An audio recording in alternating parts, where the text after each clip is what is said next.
चलिए स्टार्ट करेंगे। अब हमारा जो टॉपिक स्टार्ट होने वाला है that is circular motion. Circular motion का जो पार्ट था, जैसे मैंने आपको कहा था, बेसिकली वो 3 चैप्टर्स में आता है। थोड़ा बहुत लॉज ऑफ मोशन में, थोड़ा बहुत मोशन ऑफ प्लेन में, फिर लॉज ऑफ मोशन में, और बहुत आखिरी का छोटा सा आपका वर्क एनर्जी एंड पावर में।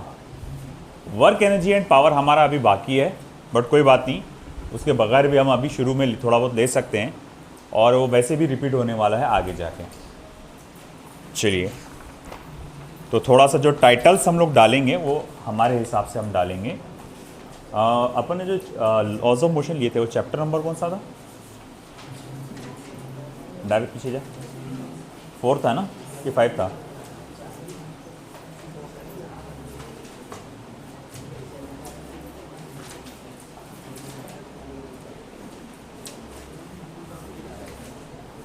हाँ, 4 था ना? ठीक है, तो चैप्टर नंबर 5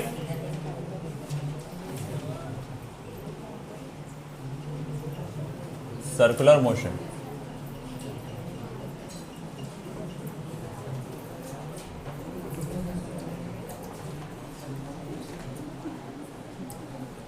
यहाँ की एनसीईआरटी कहाँ गई?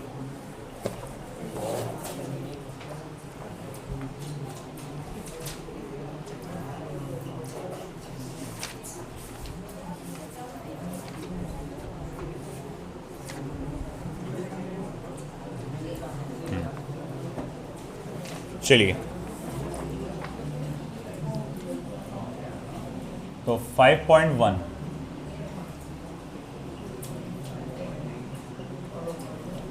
Introduction.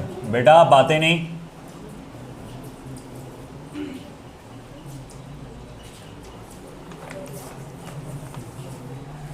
Five point two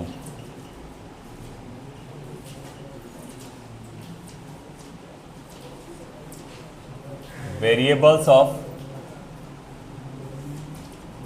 circular motion।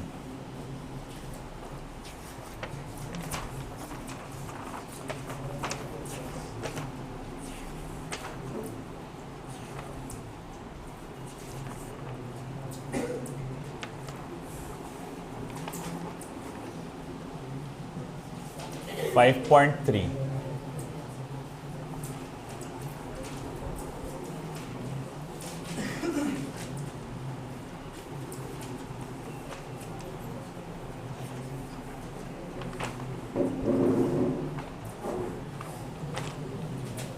Centripetal acceleration.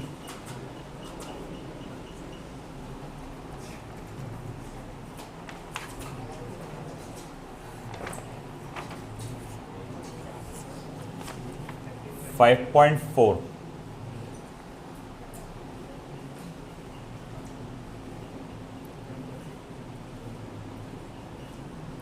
relation between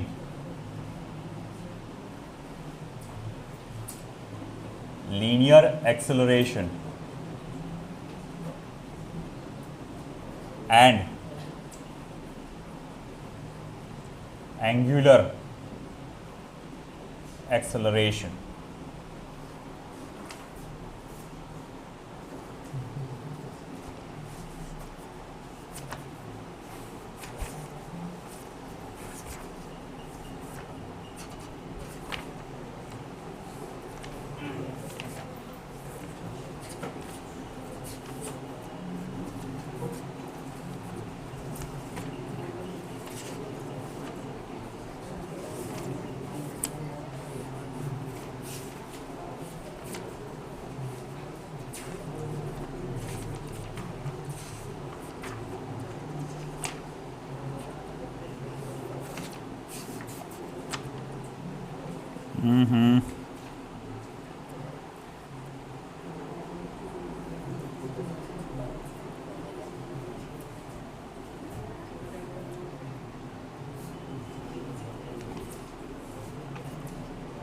चलो मैं मेरे हिसाब से देता हूँ।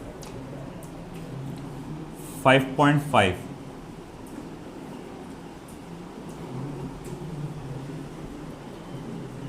Centripetal and centrifugal force.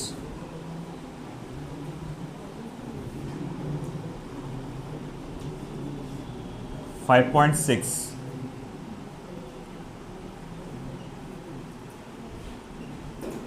Dynamics of circular motion.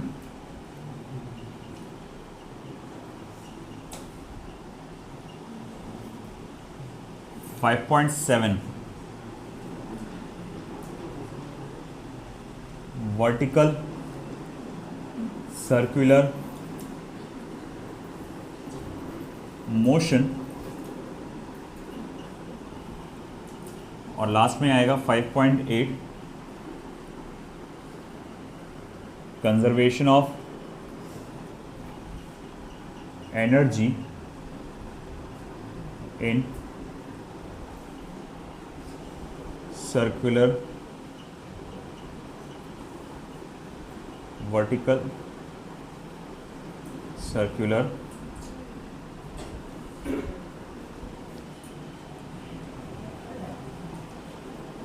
Motion. तो भैया यहाँ पर कुल मिला के 8 टाइटल्स के अंदर अपने को पढ़ना है। तो ऐसा नहीं कि सिर्फ छोटे मोटे 8 टॉपिक्स है, उन 8 टॉपिक्स के अंदर कई सारे नंबर ऑफ सब टॉपिक्स है। ओके, अगर मैं कहूं यहां से लेकर जो यहां तक का पार्ट है ये एनसीईआरटी में मोशन इन प्लेन में मिलेगा। यहां से लेकर यहां तक का जो पार्ट है ये एनसीईआरटी में लॉज ऑफ मोशन का पार्ट है, और ये जो पार्ट आप देख रहे हैं वो वर्क एनर्जी एंड पावर जो आगे वाला चैप्टर है उसका पार्ट है। और अगर आपको बेसिक सा नॉलेज आता है वर्क एनर्जी का, कंजर्वेशन ऑफ एनर्जी, इससे पहले भी आपने ये नाम सुना होगा, तो अगर उसका बेसिक सा भी नॉलेज है आपके पास तो आप इजीली इसको कर सकते हैं। तो इसीलिए मैं वो चैप्टर के पहले ही ले रहा हूँ, है ना। तो कई बार क्या होता है कि ये टॉपिक को टुकड़ों में पढ़ने से प्रॉब्लम ये जाता है कि पहले हम इतना पार्ट पढ़ा देते हैं मोशन प्लेन में, फिर लॉज ऑफ मोशन आपने इतना सारा पढ़े, याद होगा आपको, है ना, पूरा Newton second law, third law, conservation of momentum, फिर कनेक्टेड मोशन, फिर फ्रिक्शन, फिर उसके बाद ये वाला पार्ट पढ़ाते हैं। तो उसमें फिर से word centripetal force and centrifugal force आता है जो कि रिलेटेड है बिल्कुल इससे, सेंट्री एक्सेलेरेशन से। तो वहाँ पे बच्चों को याद नहीं आती वो बात, तो वो लिंक करने में मुश्किल जाता है। तो इसको भी अगर आप देखेंगे तो इससे अलग करके मैं अगर पढ़ाऊँगा तो उसको फिर थोड़ा आपको एक कहा जाएगा अनईजीनेस जैसा फील होगा, कुछ चीज़ें याद करना मुश्किल जाएगी आपको। इसलिए ट्रेंड ये है कि पूरे चैप्टर को एक साथ बनाया गया, सर्कुलर मोशन चैप्टर पूरा एक साथ बनाया गया और पूरे चैप्टर को एक साथ स्टडी किया गया।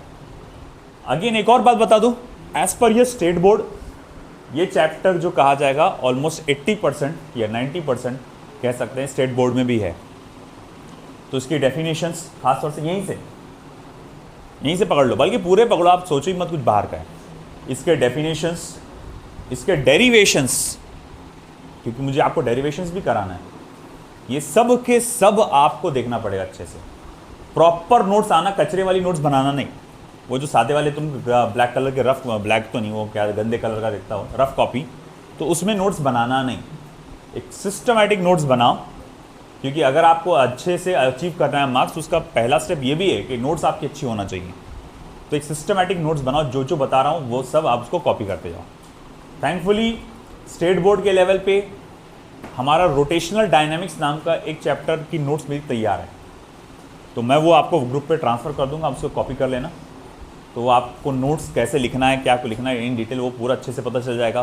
क्योंकि यहाँ बारीकी से एक एक चीज़ नहीं लिखूँगा मैं थोड़ा सा स्किप करते हुए, थ्योरी को स्किप करते हुए थोड़ा सा जंप करके मैं वो लिखूँगा डेरिवेशंस। ठीक है, चलो लिख लो। कंटेंट लिखना हो गया, तो बढ़ते हैं पहले पार्ट पे।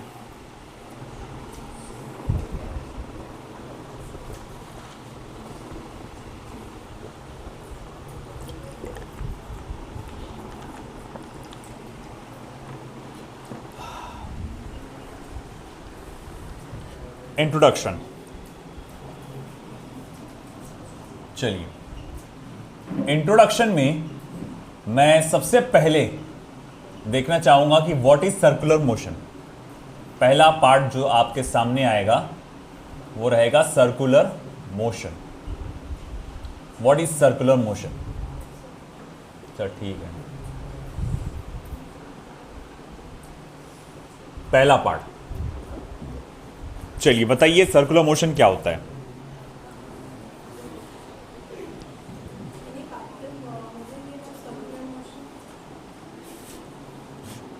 एनी पार्टिकल मूव, हाँ, इन अ सर्कुलर पाथ। थोड़ा और अच्छे से, हमारे एक काबिल दोस्त हैं, फिजिक्स पढ़ा रहे हैं, उनके अकॉर्डिंग डेफिनेशन क्या है सर्कुलर मोशन की और रोटेशनल मोशन की, और वो यूट्यूब पे भी मौजूद है। जब कोई पार्टिकल रोटेट करता है तो सर्कुलर मोशन, और जब कोई बॉडी रोटेट करती है तो रोटेशनल मोशन। ये गलत है ना? ऐसा कुछ नहीं है।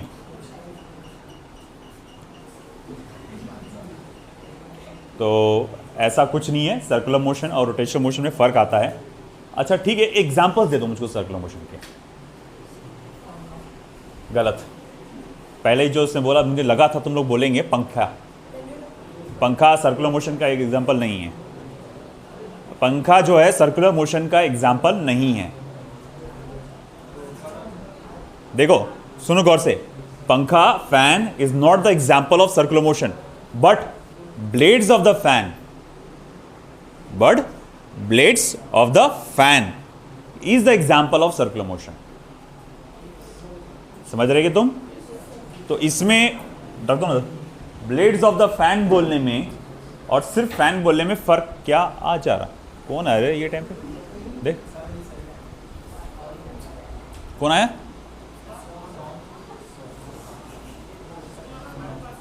अच्छा बेटा दरवाजा बंद करो। तो देखो, ब्लेड्स ऑफ द फैन बोलने में और सिर्फ फैन बोलने में फर्क क्या आएगा? सिर्फ फैन बोलने में फर्क ये है कि ये पूरी बॉडी आ जा रही है फैन की, है ना? ब्लेड्स ऑफ द फैन बोलेंगे तो ये जो बीच का डायल है उसे छोड़ दो और वो बाकी के जो साइड के ब्लेड्स है उसको पकड़ लो, तो पूरा ब्लेड्स ऑफ द फैन हो जाएगा। जैसे कि अब अगर मेरे को आप एग्जाम्पल के तौर पे लो, है ना, अब अगर मैं ऐसा ऐसा घूम रहा हूं तो क्या मैं इस सर्कुलर मोशन परफॉर्म कर रहा हूं? क्या मैंने सर्कुलर मोशन परफॉर्म किया? अरे भाई बोलो बोलो, मैंने सर्कुलर मोशन परफॉर्म किया क्या? अपने लॉजिक से जो लगता बोलो बिंदास। हाँ, क्या मैंने सर्कुलर मोशन परफॉर्म किया? देख रहे भाई, फिर से देखो, नहीं तो तुम्हें घुमाते रहेंगे सर, घूमते रहो तो। हाँ, क्या मैंने सर्कुलर मोशन परफॉर्म किया? हाँ नहीं, मैंने रोटेशनल मोशन परफॉर्म किया। अब देखो, इमेजिन करो कि बीच में आग जल रही है और मैं फेरे ले रहा हूं।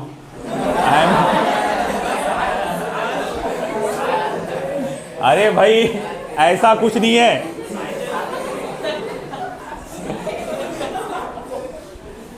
मैं जस्ट ऐसी बोल रहा था, मेरी शादी हो चुकी है, ऑलरेडी शादीशुदा हूं मैं।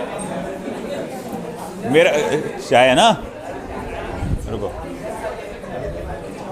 तो भाई सुनो, इधर बात क्या हो रही है? हाँ, कहने का मतलब अब वो सर्कुलर मोशन होगा, है ना? अगेन एन एग्जांपल, आप हज को जाते हो, उम्रा को जाते हो, है ना? आप क्या करते हो? तवाफ करते हो, है ना? आप सेंटर मानते हो काबा को, सेंटर मानते हो अर्थ का, और उसके अतराफ आप घूमते हो गोल गोल, है ना? तो भैया वो भी क्या है? आपका सर्कुलर मोशन होगा। मतलब ये हुआ, एक समझ में आता है कि एक पॉइंट जिसके अतराफ आप गोल गोल घूमते हैं, तो अगर वो पॉइंट या एक्सिस बॉडी से बाहर है, तो और उसके अराउंड आप गोल गोल घूम रहे हैं, तो इसको कहेंगे सर्कुलर मोशन। और अगर वो एक्सिस आपकी बॉडी पे से गुजर रही है, जैसे फॉर एग्जांपल देखो, ये मैंने इस तरह ले लिया ये पॉइंट, अब एक्सिस यहां रहेगा, जब मैं इसे घुमाऊंगा ऐसा, है ना, तो अब वो एक्सिस जिसके अतराफ ये गोल गोल घूमेगा, तो ये कहां पर जा रही है? कहां से जा रही है? बॉडी के अंदर से जा रही है ना, या फिर इधर पकड़ लो, ये भी बॉडी के ऊपर से जा रही ना। अगर मैं यहाँ से इमेजिन कर लो कि यहाँ से एक लाइन गई है, छेद गया इधर से ऐसा, और उसके अतराफ ऐसा गोल गोल घूम रहा है, तो ये जो एक्सिस है जिसके अतराफ वो गोल गोल घूमता है वो बॉडी के अंदर से जा रहा है। तो अगर एक्सिस आपका बॉडी के अंदर से पास होता है तो उसे हम लोग कहते हैं रोटेशनल मोशन, और अगर एक्सिस आपका बॉडी के बाहर से पास होता है तो हम लोग क्या कहते हैं, सर्कुलर मोशन। अब ये जो ब्लेड्स ऑफ द फैन है, तो ब्लेड्स ऐसे हैं और एक्सिस ऐसे है। देखो एक ब्लेड ऐसा है, एक ब्लेड ऐसा है, एक ब्लेड ऐसा है। तो देखो ये जो एक्सिस है, एक्सिस ऑफ सर्कुलर मोशन या एक्सिस ऑफ मोशन जो भी कहा जाएगा, वो बॉडी से बाहर है। तो जब ये ऐसा गोल घूमेगा तो ये क्या करेगा, सर्कुलर मोशन परफॉर्म करेगा, हाँ या ना, है ना। और अगर मैं बात करूं पूरे पंखे की, तो पूरा पंखे में ये डायल भी आ गया, जो बीच का जो आता सेंटर का बेस आता है वो भी आ गया, तो उसके एक्सिस उसके सेंटर और बेस में से भी जा रहा है ना चिरते हुए, तो फिर वो भी आ जाएगा उसके अंदर, है ना। तो इसीलिए पंखे के मोशन को रोटेशनल मोशन कहते हैं, मगर ब्लेड्स ऑफ द फैन को क्या कहते हैं, सर्कुलर मोशन। जैसे कि अर्थ हमारा अगर रफली देखा जाए, रफली बोल रहा मैं, ग्रेविटेशन चैप्टर पढ़े होंगे तो आप बोलेंगे सर कुछ भी बोल रहे, क्योंकि अर्थ को अगर हम लोग माना जाए तो रफली सन के अतराफ क्या करता है, सर्कुलर मोशन परफॉर्म करता है। मून क्या करता है अर्थ के अतराफ, रफली सर्कुलर मोशन परफॉर्म करता है। इलेक्ट्रॉन क्या करता है, न्यूक्लियस के अतराफ सर्कुलर मोशन परफॉर्म करता है। तो these are all the examples of circular motion. तो लिखो definition, what is circular motion? Motion of particle along the circumference of a circle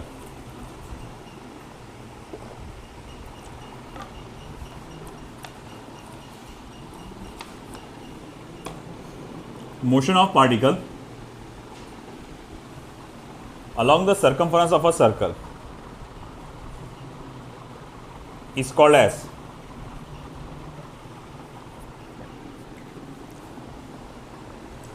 circular motion.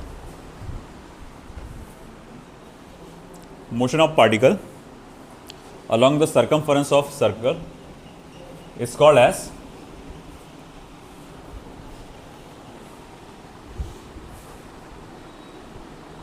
क्या आएगा, सर्कुलर मोशन।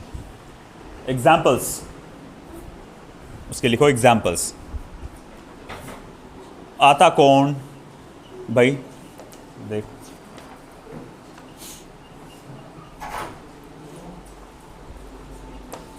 सो बंद करा। और कोई है तो तेरे साथ वाला कोई, चल बैठ इधर, रेडी।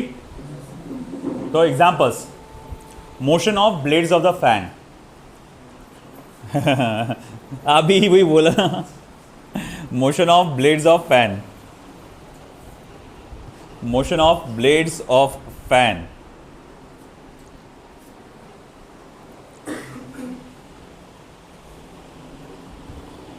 Okay, number 2,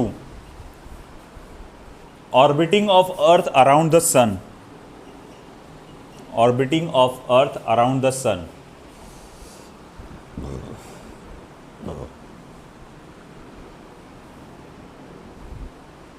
है ना, orbiting of earth around the sun, orbiting of moon around the earth, orbiting of moon around the earth,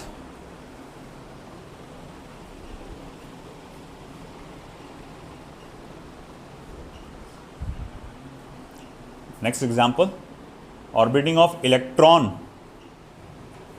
orbiting of electron around the nucleus,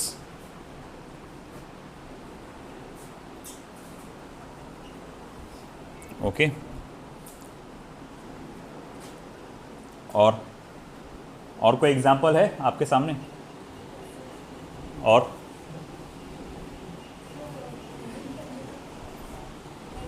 बिल्कुल भी नहीं, पेंडुलम ऑसिलेशन परफॉर्म करता है। और कोई? पेंडुलम का हाँ एक तरह से हो सकते कि एक जब तक कि इतना जो पाथ है, अगर वो जाके वापस आ रहा और आप पूरे मोशन को स्टडी कर रहे हैं, जाके वापस आने तक के मोशन को, तो वो ऑसिलेशन कहलाएगा। मगर आप सिर्फ इतना मोशन स्टडी कर रहे कि यहाँ से हमने छोड़ा और वो यहाँ तक गया, तो उतने हिस्से को आप बोल सकते कि ये सर्कुलर मोशन का हिस्सा है ना। और हम लोग अभी आप लोग, अभी मैं यहाँ खड़ा हूँ, हम लोग सर्कुलर मोशन में है ना? नहीं है? नहीं है? है। अरे भैया अर्थ के पर खड़े ना अपन, अर्थ रोटेट हो रही है ना, तो अर्थ जब रोटेट हो रही है, देखो इमेजिन कर लो कि ये मैं खड़ा हूँ इधर अर्थ पे, ये अर्थ है, साला अर्थ से बड़ा तो मैं दिख रहा है इसके अंदर, है ना? तो अब ऐसा जब अर्थ रोटेट करिए तो देखो भाई हम क्या कर रहे हैं, सर्कुलर मोशन परफॉर्म कर रहे हैं ना, एक्सिस तो यहाँ बीच में जा रहा, सेंटर ऑफ द अर्थ पे, तो every object placed on the surface of the earth is also performing circular motion. लिखो, every object placed on the surface of the earth, every object placed on the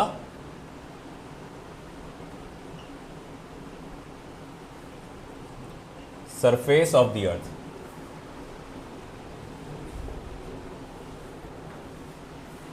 is performing circular motion।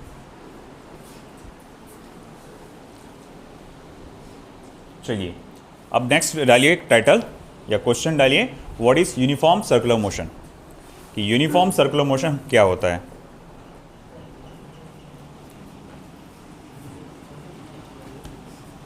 Blue में black,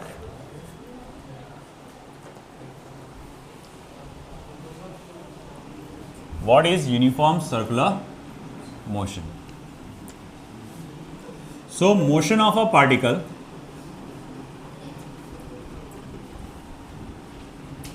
along the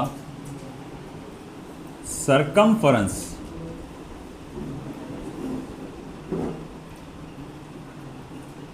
of a circle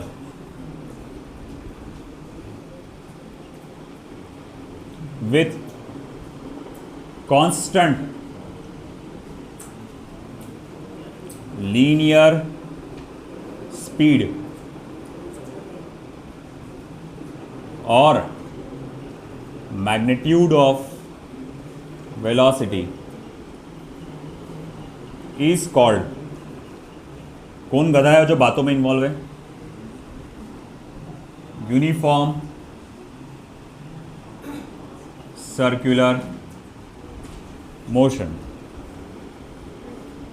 uniform circular motion, uniform circular motion को हम लोग bracket में generally short form में UCM भी बोलते हैं। Uniform circular motion का ध्यान में मुझे खाएंगा, दोनों भी खाओगे बेटा। यूनिफॉर्म सर्कुलर मोशन, एक पार्टिकल का motion along the circumference of a circle with constant linear speed. गौर से देखो तो पूरा डेफिनेशन को,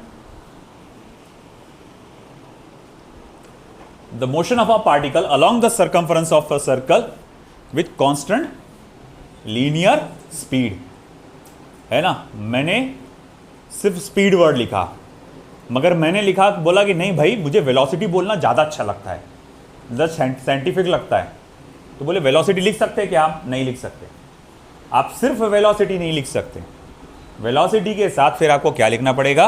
मैग्नीट्यूड ऑफ वेलोसिटी। कोई बताएगा इसका कारण क्या है?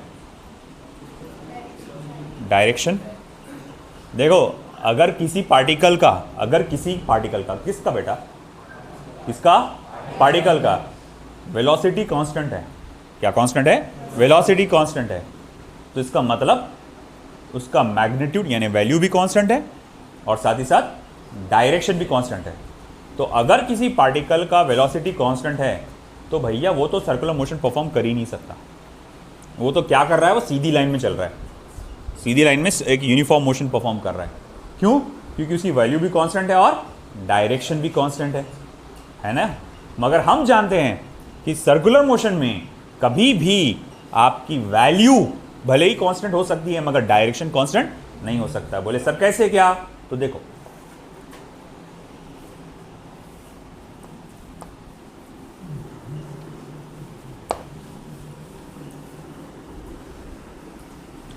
अब अगर मैं इमेजिन करूं कि मैंने एक पत्थर को एक धागे से, एक रस्सी से बांधा है और ये पत्थर मान लो, उसको धागे से, रस्सी से बांध के, ये इसका सेंटर है O, और इसे आप गोल गोल गोल गोल गोल गोल घुमा रहे हो, इस तरह से जब जब जब जब जब घुमा रहे हो, है ना? और अचानक से धागा यहाँ टूट जाता है तो क्या होगा? कि भैया ये इधर भागेगा सीधा, है ना। और अगर मान लो ये पत्थर यहां होता और धागा यहां टूटता तो ये ऐसा भागता था। अगर मान लो यहां पे पत्थर होता और धागा यहां टूटता तो ये ऐसा भागता था। अगर पत्थर यहां होता, धागा यहां होता और यहां टूटता तो ऐसा भागता था। मतलब हर कदम पे तुम देखो क्या देखने को मिल रहा है। वेलोसिटी का डायरेक्शन क्या है? Tangentially outwards. क्या बोलते हैं इस डायरेक्शन को? टेंजेंशियली, टेंजेंट के साथ साथ आउटवर्ड्स, बाहर के तरफ। देखो ये याद रखना, किसी चीज का डायरेक्शन अगर ऐसा है, ये चैप्टर में इसका बहुत इस्तेमाल होने वाला है। अगर किसी चीज का डायरेक्शन ऐसा है, रेडियस के साथ अंदर की तरफ, तो इसे कहते हैं रेडियली इनवर्ड्स। क्या कहा जाता है? Radially inwards. अगर किसी चीज का डायरेक्शन ऐसा है, मान लो इस सर्कल का सेंटर है, ये रेडियस है, और किसी चीज का डायरेक्शन ऐसा आ रहा है, तो इसे आप कहते हैं हाँ रेडियली आउटवर्ड्स। क्या आएगा बेटा? Radially outwards. आई बात समझे? जैसे कि अभी यहाँ पर हमारा है कि कोई पार्टिकल ऐसा सर्कुलर मोशन परफॉर्म कर रहा है, ये डायरेक्शन कुछ ऐसा है, तो इसे कहा जाता है टेंजेंशियली आउटवर्ड्स। अगर कोई चीज़ सर्कुलर मोशन परफॉर्म कर रही है, इसका डायरेक्शन ऐसा आ रहा है, इसे क्या कहेंगे? टेंजेंशियली इनवर्स, है ना। इसका मीनिंग क्या है? रेडियस के साथ साथ अंदर की तरफ, रेडियस के साथ साथ बाहर की तरफ, टेंजेंट के साथ साथ बाहर की तरफ, टेंजेंट के साथ साथ अंदर की तरफ। आई बात समझ में? तो ये डायरेक्शंस याद रखना। तो मैं तेरे से पूछूंगा कि तेरे भाई देख, जगह जगह पे देख, अगर ये रस्सी गलती से टूट जाती तो पत्थर कहाँ भागता? सीधा ऐसा। इसको क्या बोलेंगे? डायरेक्शन को नाम क्या देंगे? टेंजेंशियली आउटवर्ड्स भागेगा, है ना। और आजकल जो एक फ़लस्तीन में कई लोग, जो लड़के लोग को इस्तेमाल करते हैं उसका, गुलेल का, आप देखते होंगे कई सारे स्टेटसों पर बहुत डालते रहते हैं आप, है ना। उसके अलावा अपने पास हम कुछ कर भी नहीं सकते। तो भाई वो जो भी पैड रहता है उसमें पत्थर रखते हो लोग, यूं यूं यूं घुमा के ऐसा फेंकते हो।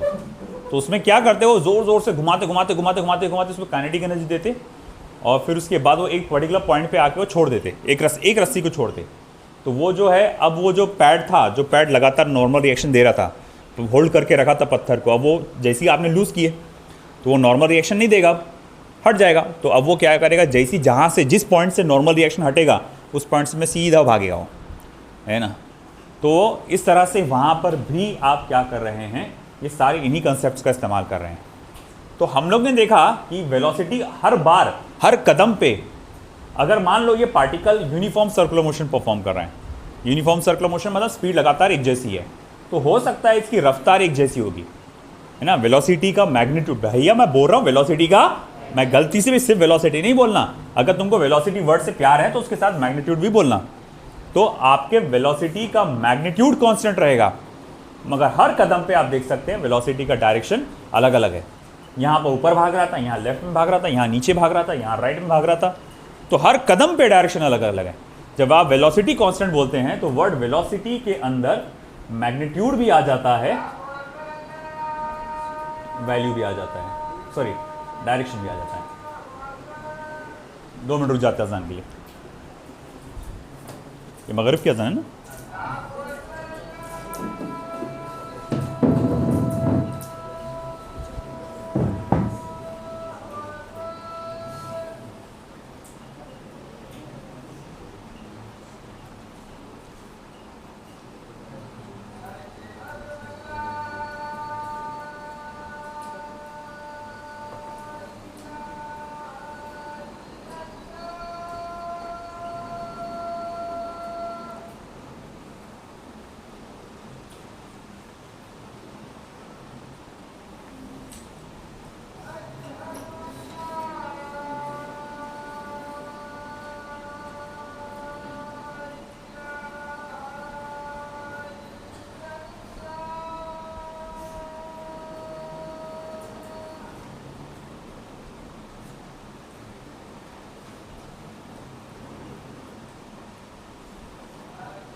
चलो जल्दी 5 मिनट में निपटाते हैं फिर। तो हम लोग ने देखा कि हम जो बात देख रहे थे कि हाँ, कि जब आप कांस्टेंट वर्ड बोल रहे हो तो यहाँ स्पीड कांस्टेंट बोलना ज़रूरी है, आप वेलोसिटी वर्ड नहीं बोल सकते। अगर वेलोसिटी बोलना है आप चाहते हैं तो उसके साथ क्या लगाना पड़ेगा, मैग्नीट्यूड। तो ये हो गया हमारा example of uniform circular motion. ये डेफिनेशन लिखना सभी का हुआ, ठीक है। अब हम डालेंगे अगला टाइटल तीसरे नंबर का, what is non uniform circular motion. तो आप क्या करो, पूरा डेफिनेशन एज इट इज लिखो, सिर्फ इस कांस्टेंट वर्ड के जगह वेरिएबल डाल दो।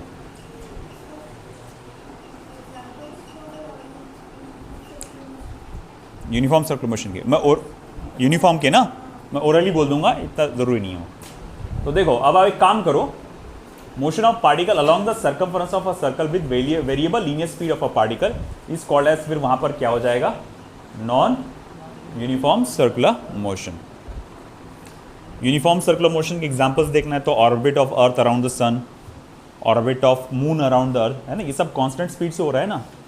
या फिर कहा जाएगा रफली, अगर आप देखा जाए तो इसको प्रॉपरली नहीं बोल सकते हम। अगर एक्चुअल में orbit of earth around the sun देखेंगे तो वो एक्चुअली इलिप्टिकल ऑर्बिट है ना। और अगर आप इलिप्टिकल ऑर्बिट लेकर चल रहे हैं तो आपको शायद मालूम होगा, आपने 10th स्टैंडर्ड में पढ़े होंगे, 2 पॉइंट्स होते हैं, पेरिजी और एपोजी, या पेरीहीलियन और एपोहीलियन।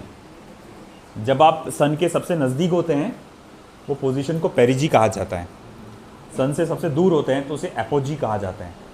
तो जब सबसे नज़दीक होते हैं तो स्पीड सबसे ज़्यादा होती है, और सबसे दूर होते हैं तो स्पीड सबसे कम होती है। मगर प्रॉब्लम ये है कि हम क्या मान के चल रहे हैं यहाँ पे, अर्थ का ऑर्बिट सर्कुलर मोशन है ना। तो एक बच्चे को जब शुरुआत में पढ़ाते हैं अपन, जो 9th-10th में, तो उसको बोलते हैं भाई गोल गोल घूमती। बाद में जब एडवांस लेवल पे आप स्टडी करते तब पता चलता गोल नहीं रे बाबा, इलिप्टिकल है वो। तो अभी ये सर्कुलर मोशन जो है based on the basic version है, इलिप्टिकल वाला पार्ट नहीं लेने का अपने को, है ना। अभी सर्कुलर मोशन चैप्टर में आपको सिर्फ बेसिक वर्जन गोल वाला पार्ट लेना है, आई के बस हमें। तो अभी जैसे एक एग्जांपल मैं कह सकता हूँ, इलेक्ट्रॉन का orbit around the nucleus, moon का ऑर्बिट अराउंड द अर्थ। ये रफली एग्जांपल्स है, एक्चुअल नहीं है, परफेक्टली नहीं है, हाँ। या फिर चलो ठीक है, सबसे अच्छा एग्जांपल ये ब्लेड्स ऑफ द फैन का ले सकते हैं अपन।